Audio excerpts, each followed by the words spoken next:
Hello বন্ধুরা, অনেকদিন ধরে একটু ভেজিটেবলস দিয়ে চাউমিন খেতে ইচ্ছা করছিল। তার জন্য আজকে রেসিপিটা তৈরি করলাম। প্রথমে দেখো চাউমিনগুলোকে ভালো করে সিদ্ধ করে নিচ্ছি। পুরো সিদ্ধ করবে না, হালকা শক্ত রাখলে বেশি টেস্ট লাগে। তো এরকম অবস্থায় আমি এটা নামিয়ে নিয়েছি। তারপর এদিকে ডিমটাকে ভালো করে ভাজতে দিয়েছি আর ওদিকে চাউমিনটাকে জল ঝরাতে রেখে দিয়েছি। ডিমগুলো দেখো অমলেটগুলো কুচি কুচি করা হয়ে গেছে। এবার ভেজিটেবলসগুলো এক এক করে সব ভেজে নেব।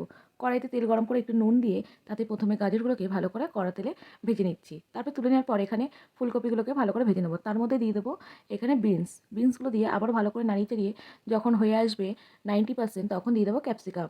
তারপরে দিয়ে আবারও ভালো করে এগুলো নাড়িয়ে চাড়িয়ে নেবো। তারপর সব সবজি একসাথে ভাজার পর ভেজে রাখা গাজরটা এর মধ্যে দিয়ে আবারও ভালো করে নাড়িয়ে চাড়িয়ে নেবো। তারপর এর মধ্যে গোলমরিচের গুঁড়ো, চিনি, নুন, লঙ্কার গুঁড়ো, গরম মশলা আর একটুখানি জিরের গুঁড়ো দিয়ে ভালো করে নাড়িয়ে চাড়িয়ে আবারও মিশিয়ে নেব। তারপর যে ভেজে রাখা ডিম কুচিগুলো সেগুলো দিয়ে আবার ভালো করে নাড়িয়ে চাড়িয়ে সিদ্ধ করা যে চাউমিনটা ছিল জল ঝরানো সেটা দিয়ে দেবো। তো দেখো কতটা ঝুরঝুরে হয়েছে। এবার একে একে চাউমিনগুলোকে আমি সবজির মধ্যে দিয়ে দিচ্ছি।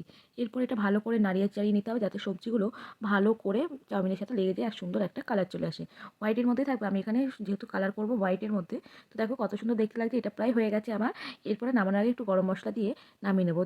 আমার ভেজিটেবলস চাউমিনটা পুরো রেডি হয়ে গেছে। তো চলো এবার এটাকে সার্ভ করা যাক। তো একটা থালায় প্রথমে নিয়ে নিয়েছি চাউমিনটাকে। তারপরে এখানে কিছুটা শসা আর পেঁয়াজ কুচি দিয়ে উপর দিয়ে একটুখানি দিয়ে দিলাম চানাচুর। তারপরে টমেটো কেচাপ দিয়ে খেয়ে নেবো। তো ভিডিওটা ভালো লাগলে অবশ্যই লাইক কমেন্ট শেয়ার করে পাশে থাকবে।